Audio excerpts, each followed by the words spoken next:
So I ran a poll on my channel a few days ago talking about what workout split people use. And the options were upper lower, push-pull legs, bro splits, full body, and other, in case they had another workout split that they used. And within that poll, the fewest number of answers I got, the fewest number of people who responded said that they worked upper lower, which I found pretty interesting. And this actually makes a lot of sense because upper lower kind of treats your upper body as if it is just as important as your lower body. It assumes your lower body, you know, your hamstrings, quads, and calves are just as important as your upper body, you know, like your shoulders, your traps, your chest, your abs, your back, your biceps, triceps, probably more I'm forgetting. So it seems kind of nonsensical for you to prioritize those 3 muscle groups over the plethora of other ones in your upper body. But if you watch my other video where I talked about how it may actually be a good idea to try and maximize and overdevelop your legs, then upper lower I think is a very good split to attempt to do that, because you can work 6 days a week. You can work each muscle group 3 days a week.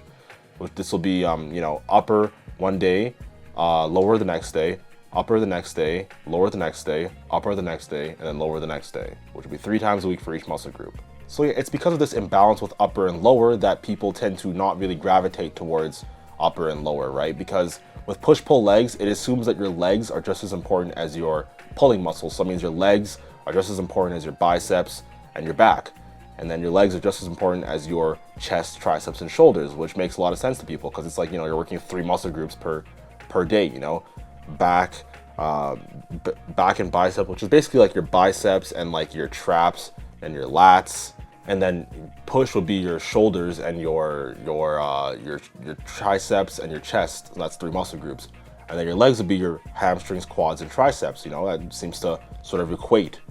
But this, of course, assumes that there's just as much musculature in your legs as there is in your chest and your triceps, for example. Your legs are much bigger than your chest and triceps. They should be given, you know, if you're thinking proportionally, it might be wise to think that they ought to be given more specialty than your upper body, your back and your biceps, right?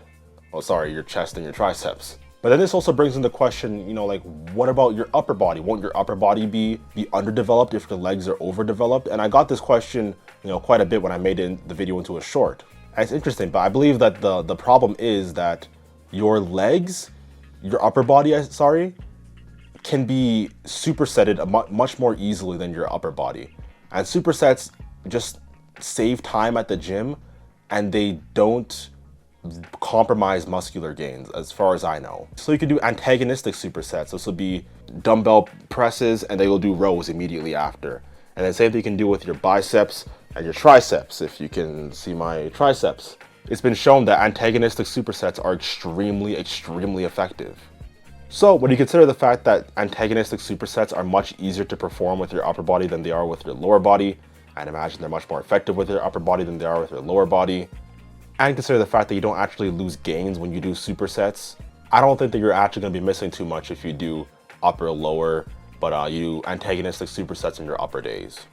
So that's why currently I'm running an upper lower split. I've also just been doing push-pull legs for a really long time, so I think it's good to just mix things up. And yeah, that's it for the video. Don't forget to like, comment, and subscribe. See you all next time. Peace. Porous is here. Who's in the pineapple under the sea?